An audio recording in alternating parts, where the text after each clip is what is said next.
السلام عليكم ورحمة الله وبركاته.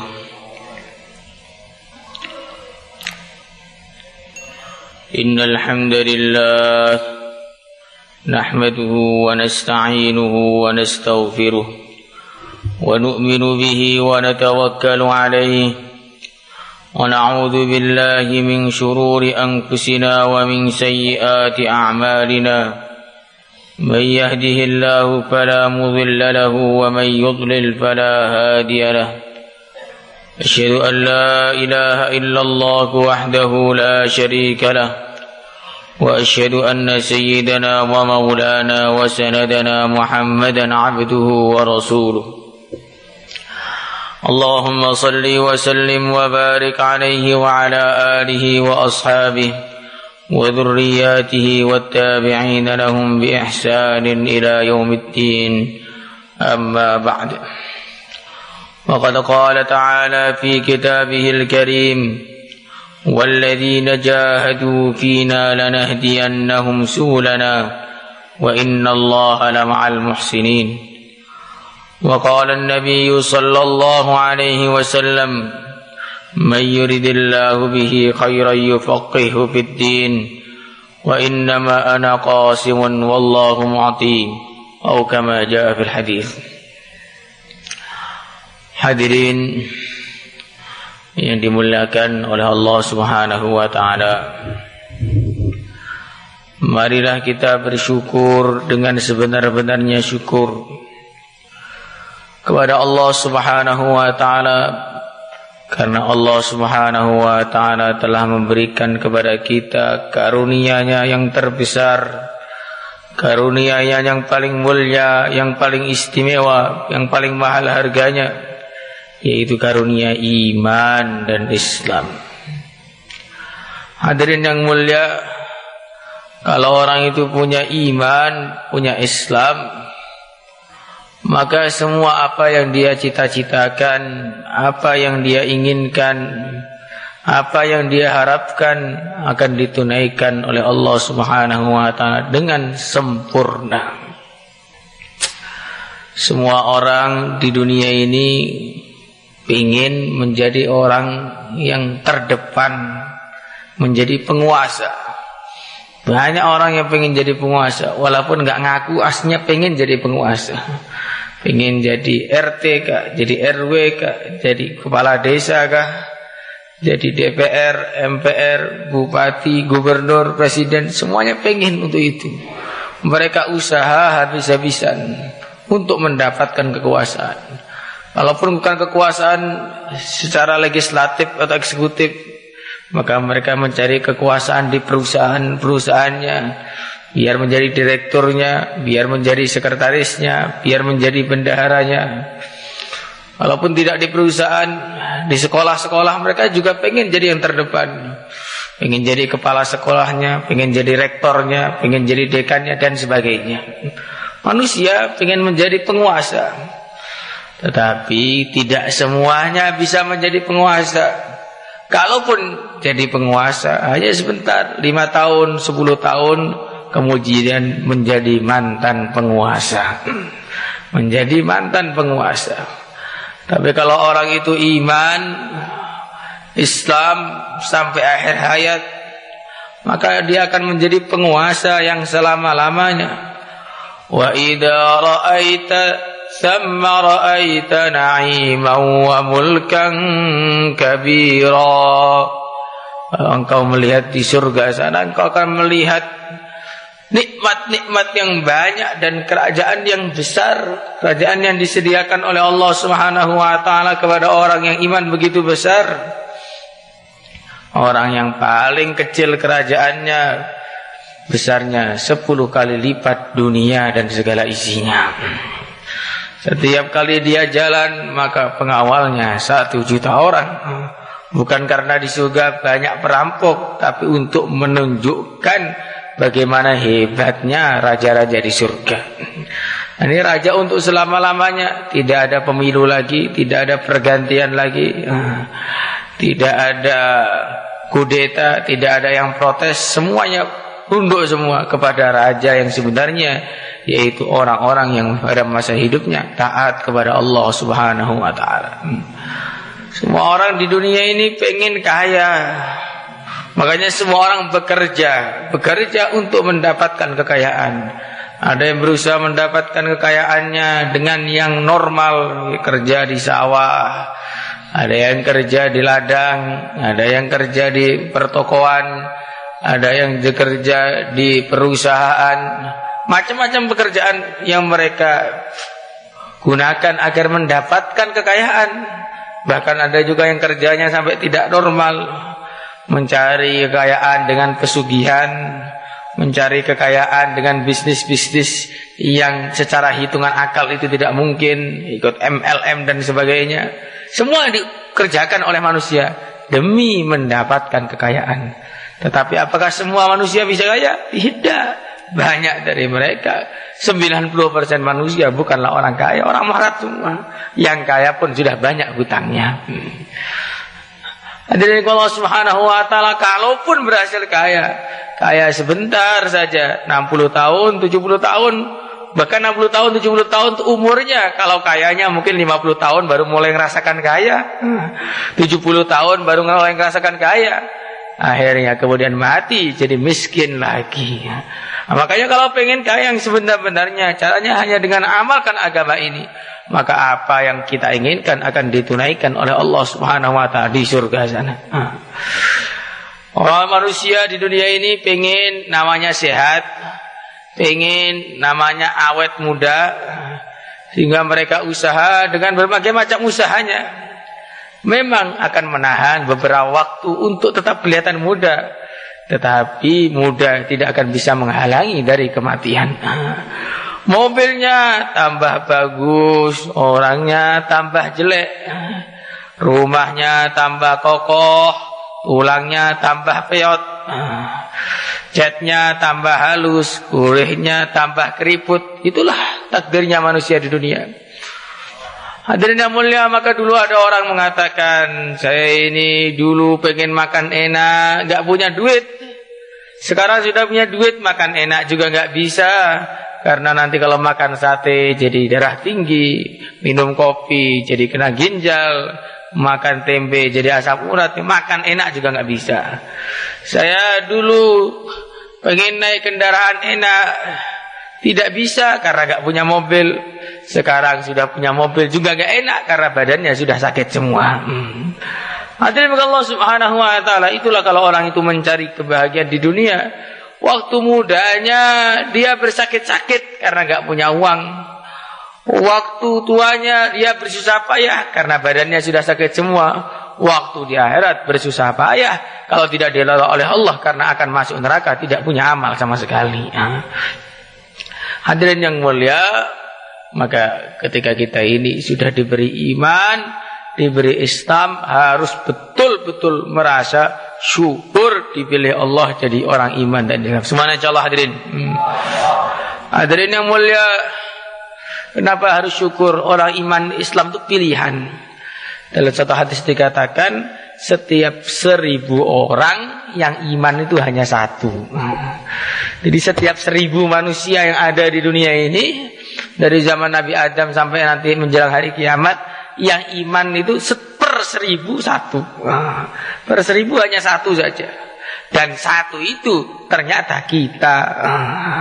Kita ini dipilih dari 1000 orang yang lahir dari rahimnya wanita yang ada di dunia ini, diseleksi oleh Allah yang hatinya cocok untuk iman, dipilih 1 saja. Ternyata yang dipilih itu adalah kita. Maka kita ini orang yang lolos seleksi perlu disyukuri dengan sebenar-benarnya. Insyaallah niat hadirin.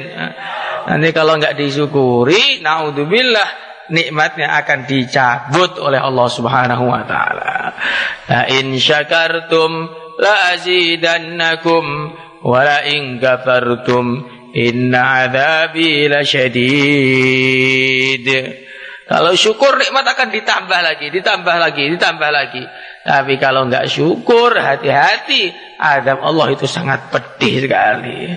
Gambarannya begini, kalau kita ini memberikan kepada anak kita sepeda motor baru, Kemudian anak kita itu merawat sepeda motornya, kalau kotor dicuci, setiap akhir bulan diservis, waktunya ganti oli, diganti oli, dinaiki dengan cara yang baik sesuai prosedurnya, maka kita akan senang kepada anak kita dan kita tertarik untuk memberinya yang lebih baik lagi. Betul tidak hadirin?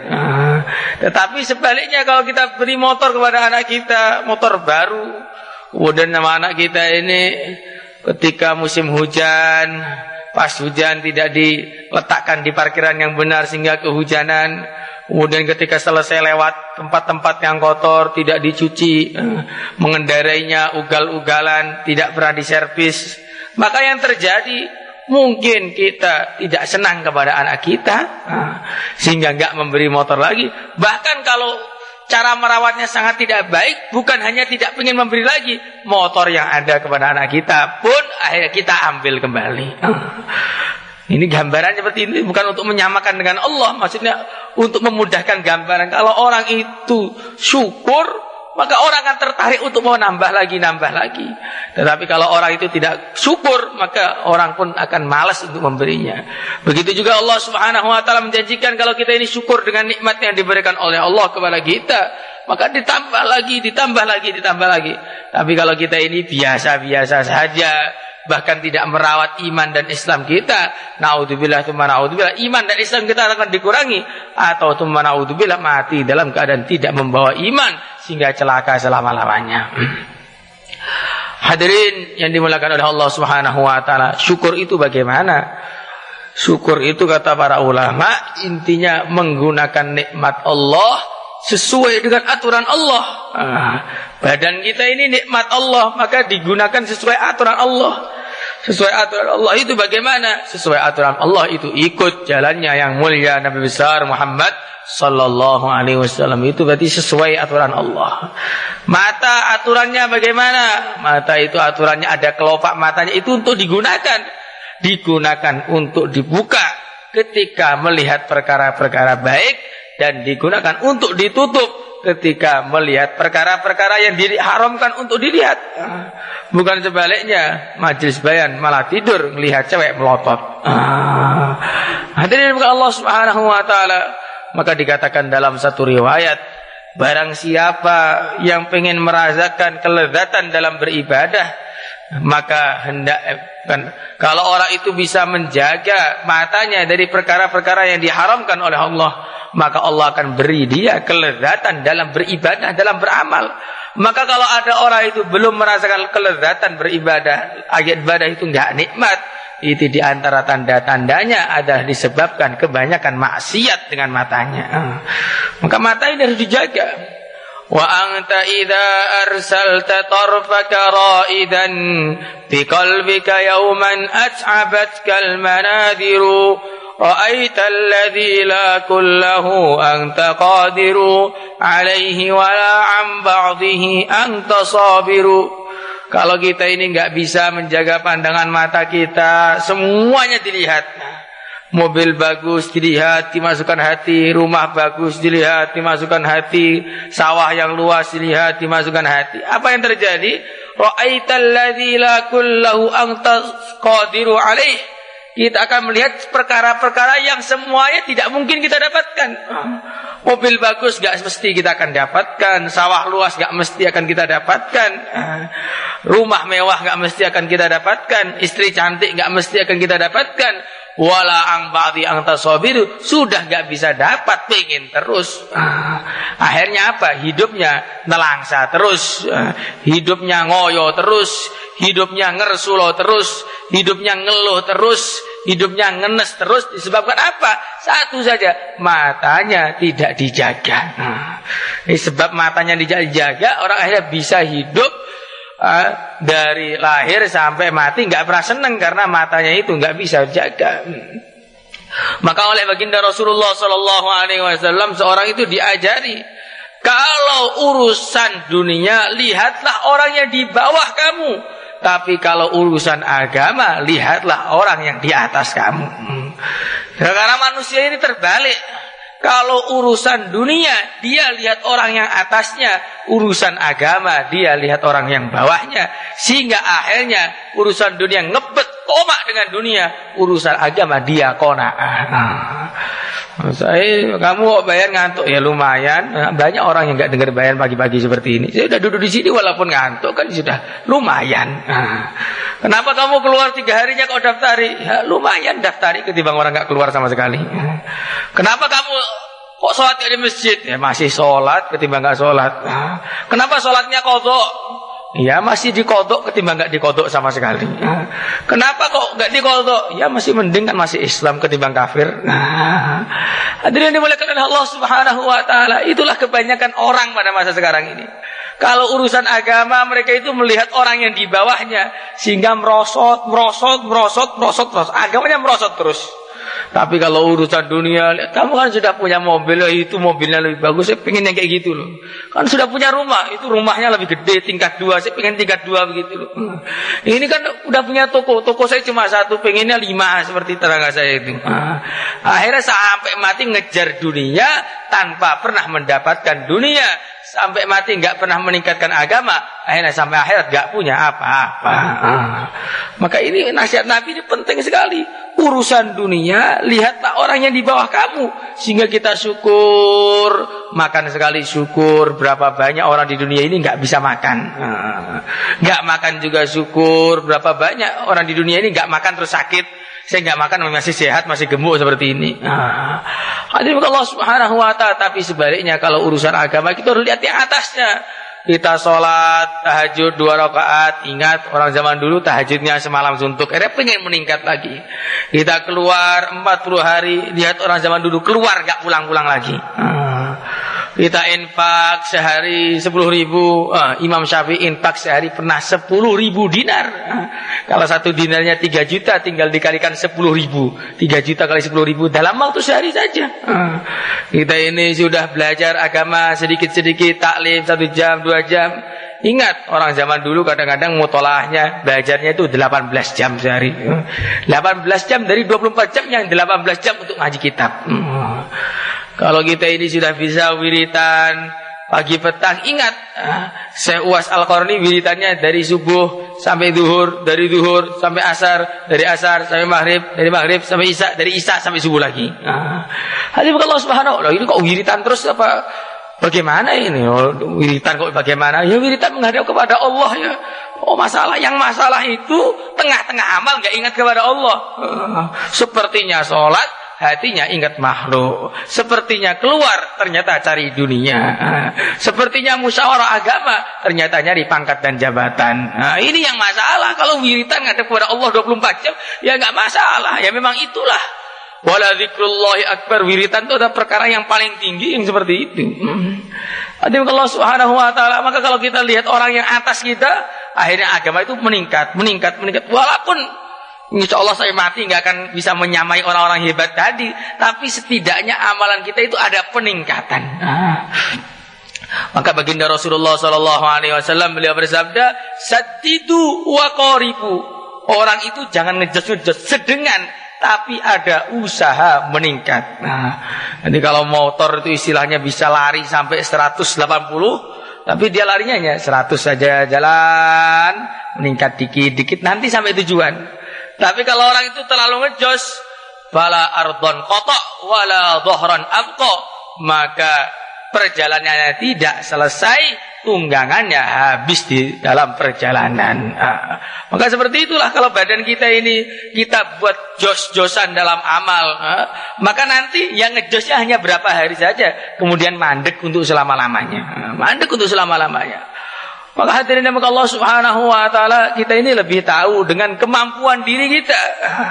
Maka kalau ada orang argib harus setiap tahun 4 bulan umpamanya, harus gak boleh kerja umpamanya, ya, yang seperti itu kan dia kan gak bertanggung jawab dengan omongannya. Kita lebih tahu kalau mampunya baru 40 hari setiap tahun, baru 3 hari setiap bulannya, itulah yang dikerjakan, diistiqomahkan, kualitasnya ditingkatkan. Karena Allah Subhanahu wa taala yang dilihat itu bukan kuantitas, tapi yang dilihat adalah kualitas dalam amal. Innallaha la yanzuru ila suwarikum wa amwalikum, walakin yanzuru ila qulubikum wa a'malikum. Yang dilihat itu kualitas amalnya. Walaupun 2 rakaat, kalau berkualitas, rakaatani min alimin zahidin khairun min ibadatil muta'abbidin ila akhir dar kama jaa fil hadis. 2 rakaat yang berkualitas dari seorang ahli ilmu yang tidak cinta dunia itu lebih baik dari ibadahnya semua orang yang ibadah sampai hari kiamat. Jadi kalau kita ini belum mampu untuk menambahkan jumlah amal kita, minimal kualitasnya kita tambahi. Kita mungkin hanya dengarkan bayan setengah jam, tapi setengah jam itu berkualitas, tidak ngantuk, tidak ngelamun, tawajuh, seperti itu. Kita baru bisa taklim di rumah 15 menit, tapi 15 menit itu semua keluarga dikumpulkan, dibaca dengan sungguh-sungguh. Kita mungkin hanya bisa baca Quran dan sehari 1 juz, tapi 1 juz itu yang sungguh-sungguh, hatinya betul-betul menghadap kepada Allah. Kita harus bisa keluar 40 hari, tapi 40 hari itu betul sungguh-sungguh, tidak bawa HP waktu keluar 40 hari. Subhanallah hadirin. Tapi kalau kita ini hanya amal-amal tanpa memikirkan kualitasnya, sholat tanpa memikirkan kualitasnya, sebagian ulama mengatakan kalau orang itu amal kemudian tidak bisa konsentrasi dan gak berusaha memperbaiki amalannya, maka orang yang seperti ini termasuk orang yang telah meremehkan hubungan dia dengan Allah. Maka hadirin Allah Subhanahu wa taala, siapa yang niat untuk memperbaiki amalnya, memperbaiki kualitas amalnya, silahkan ke selatan insyaallah. Assalamualaikum warahmatullahi wabarakatuh.